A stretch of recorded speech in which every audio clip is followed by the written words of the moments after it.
All right, so it's a bit of a spa day for my Gibson Les Paul here. What I'm going to walk you through is being able to take off this old set of strings. I've been on here for about a year, definitely too long. So take off the old strings. We're going to give the guitar a once-over cleaning, and then we're also going to do a fretboard conditioner. So I have a White Bond fretboard conditioner by Ernie Ball that basically is an oil-based conditioner. And when you put it on here, not only is it going to help to clean the fretboard as I go across it, but it's also going to condition and moisturize it. So that way this wood is nice and oiled. So it will hold in any moisture that it does have, but it won't take in too much. And it also won't dry and crack and have other issues like that as well. So we'll make sure that this is nice and conditioned and looks good. And then finally, we'll put a new set of strings back on there. I'll describe a little bit about the string choice that I have, which is the same that are currently on here right now. Okay, so I know this guitar is already configured to accept that. That's going to be nice and easy, but I'll describe to you kind of what I like about these strings, and then ultimately kind of walk you through being able to get it tuned. Okay, so we'll go through the tuning process. And this is one thing that I will mention, there's gonna be a couple times where I'm gonna pause this video or maybe even fast forward it just so we can get through what we need to get through, especially with the conditioning. I'm gonna let that conditioner sit for about 10 minutes. I'm not gonna have you sit here the whole time waiting for that. But once we get wrapped up, I'm actually going to cut, and then we're going to go to me holding the guitar, working to get it tuned.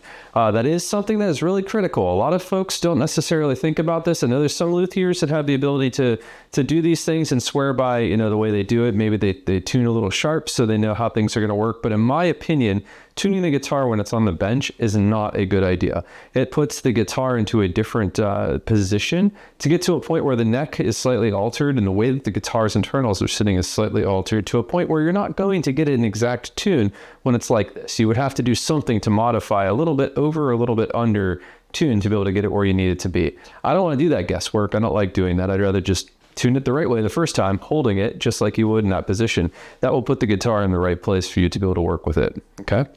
So let's get started. I'm going to start this other camera here so I'll have a separate view. What we're going to get started with is we're going to loosen each one of the strings, which basically means we're going to detune each string. Okay, so we're just going to get these loose. And the reason why I'm doing this is that I like to cut my strings before I take them off. It makes them easier, and quite honestly, it makes it so they aren't going to come out and poke you in the eye or stab the guitar or just generally be difficult to deal with. When you have a whole big floppy string in front of you, it's a little bit more difficult than it needs to be to work with. It's just not necessary. So we're going to go ahead and detune these. Again, this is a fixed bridge guitar. So another thing that I'll point out too is if I had a floating bridge guitar, I generally don't like to do this. I generally don't like to take all the strings off at the same time. I'll take one at a time off as I move across it, unless I really have to do something that requires me to take all the strings off. It's generally something I don't like to do, to take all the tension off the bridge and the neck for that matter too. But in this case, this being a fixed bridge, and I know it's not going to cause a problem for me, I have no problem whatsoever doing that. So all the strings are nice and loose now, as you can hear. It sounds fantastic, right? So I have two tools here that I use generally. I have a pair of side cutters, and I also have just a standard pair of deal nose pliers. Okay, this just comes in handy to be able to hold the strings and slightly pull them through without having to use your fingers to do so. I just like a little bit of an extra grip. What I'm going to do with these side cutters is two things. One, I'm going to snip these old strings. So let me start here first. And we're going to snip them right here at the middle of the pickups, okay? And like I said, I detuned so they're loose, so they're not flying up and hitting me in the eyes or doing anything crazy like that. But it's also nice and easy to be able to get all these strings off of here, okay?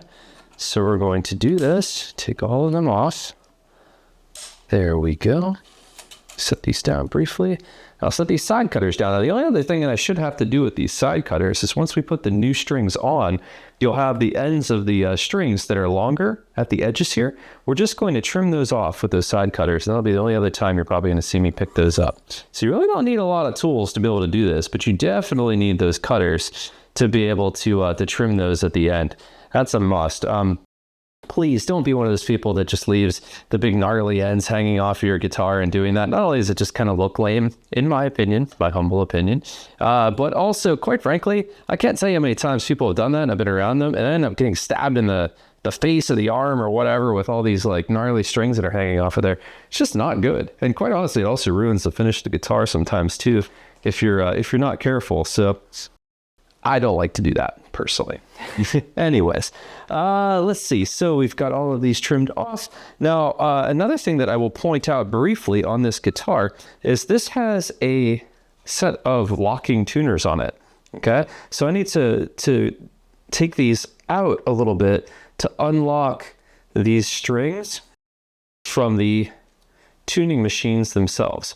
So what does this mean? If you're not familiar, is basically there's a small threaded piece of metal on the back of each one of these tuning machines, okay?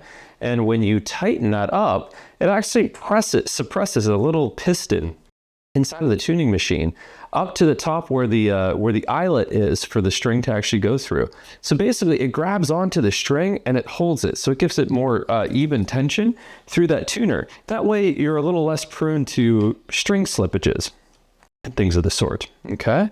So now we're getting these off. Right, so there we go. We have taken our old strings off.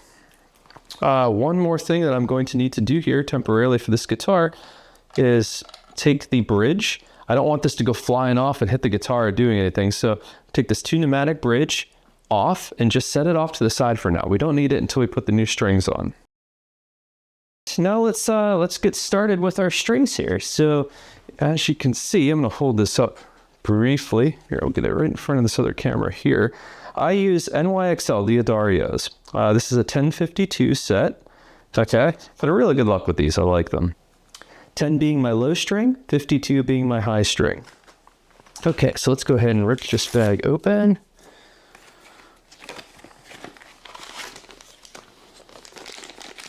All right, the strings come in a package just like this. Okay, so they're all packaged together.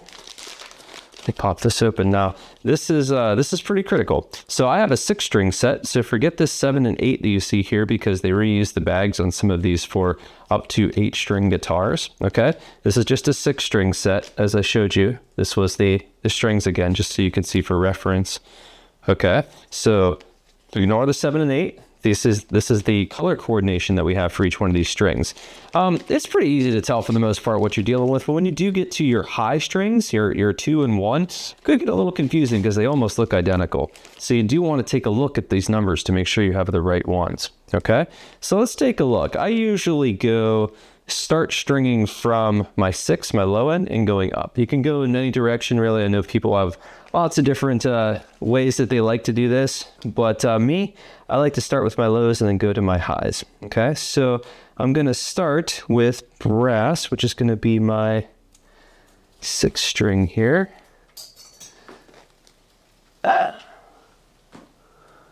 So let's get this up here as I drop it. That's awesome. Let me set this one back up here. Okay, so this is a fixed bridge. Okay, so how you get started is you take the end of the string. So you have a string looks like this. I guess I'll take a step back really quick. So here's the string. Okay, they're all the same. They're just different sizes, different gauge. Okay, this end right here with the eyelet is going to be the part that actually affixes to the bottom part of this bridge here. Okay, so in this case, and I'll slide this off really quick just to be able to show you. Okay, when this is in the guitar going this direction, okay, the string passes through the bottom of this, our bridge. Okay, and it pulls all the way up to here, and now that eyelet is hitting a backstop here. This is what creates our string tension. Okay, so we're going to go ahead and put this bridge back on, if I can I? It's fighting me. Hold on one second. I'm sorry. I'm bumbling around here, but it's not wanting to go in. So let's get it. There we go. Okay, so we'll take our string. We will pull him through this bottom slot, pull up and across our saddle. Okay, our saddle sits right here, and this is set with all of our different string height adjustments. Okay, and this is another pro tip. So before I go to put this on, all of the holes that I have in my tuning machines, okay, are all going in this direction, okay? So they're going the same direction as your nut, straight across like this, okay?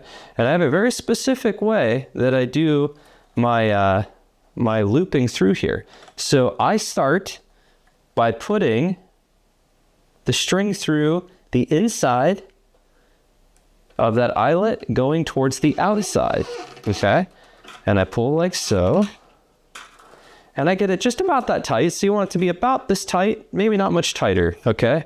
Where that is. So far I have the tuning peg's eyelets going straight across, going in correspondence with where the bridge is. Okay, I'm sorry, not the bridge, the nut.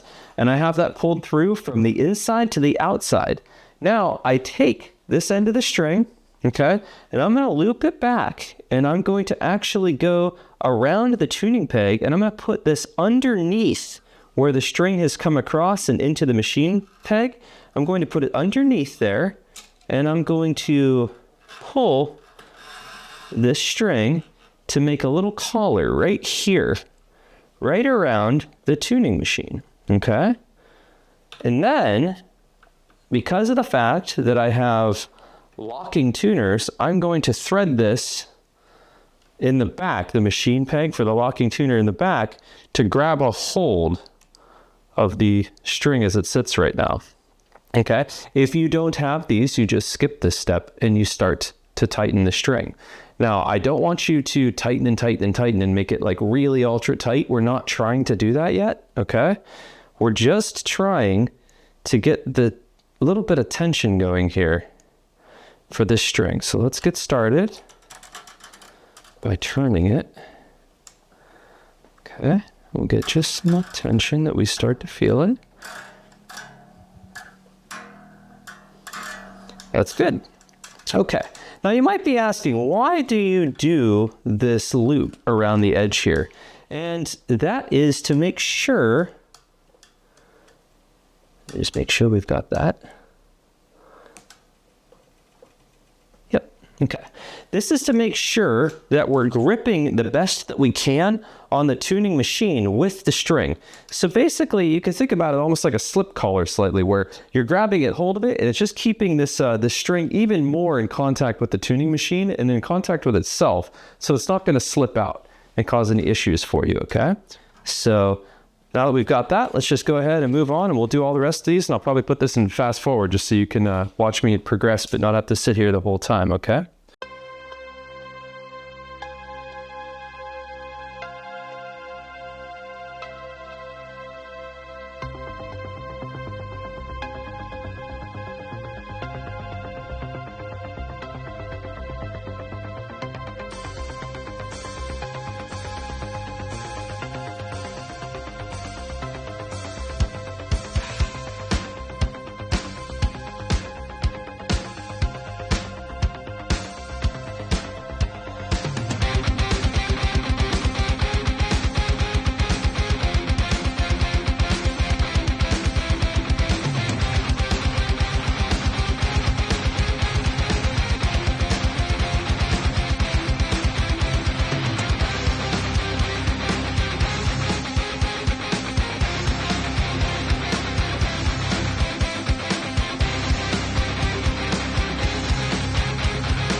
Okay, so now that we have gotten all of these threaded through, we are going to pull each one of the strings back, and we are going to clip just at the edge of where we have threaded in the string to the eyelet, okay?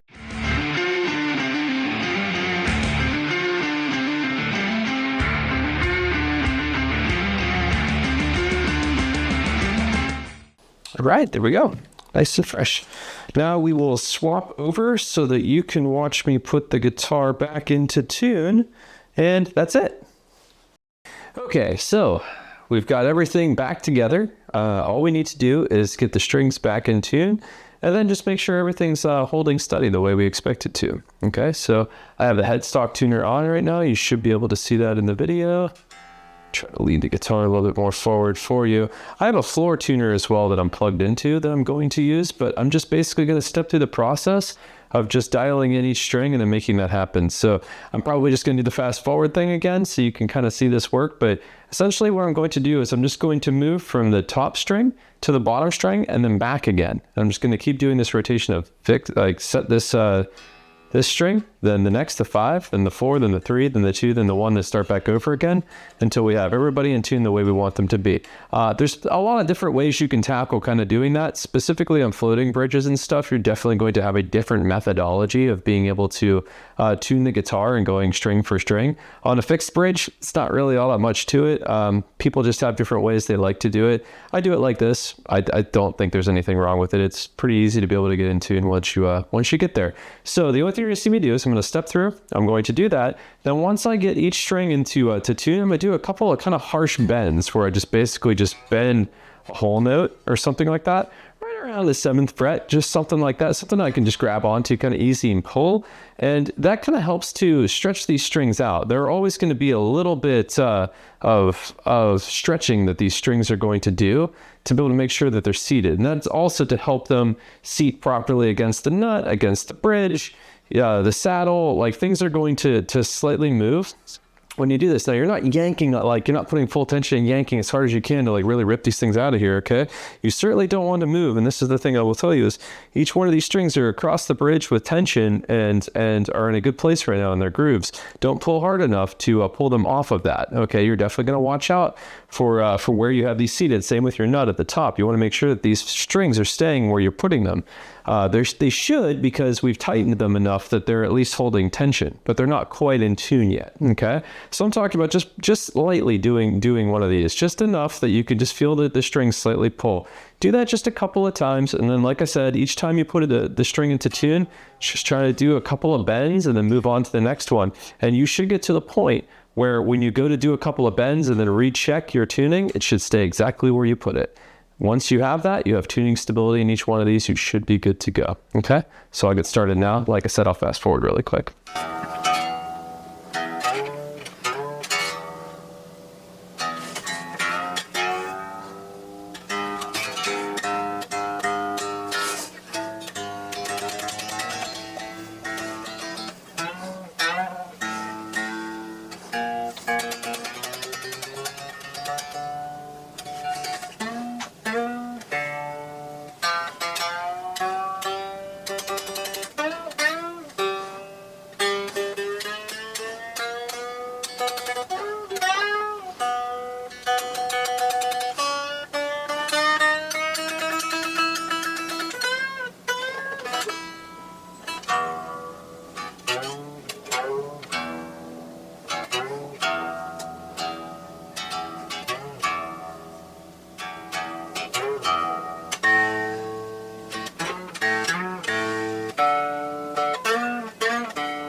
All right, there we have it.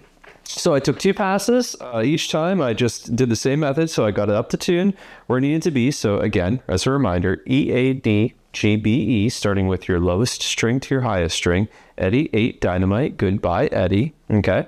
And that's where we're getting to basically with a standard E tuning. And so I did 2 passes. First one, I just got it into tune where it needed to be. So each string's there, and then I bent, and then it took it out of tune like I expected because they weren't quite stretched. So I pulled it back up and just tuned it back again to where that was. And then I went all the way through the process, and all the rest of the strings came back, did a once over more on that. And now I can confirm E, A, D, G, B, E, just like I expected. Perfect tune.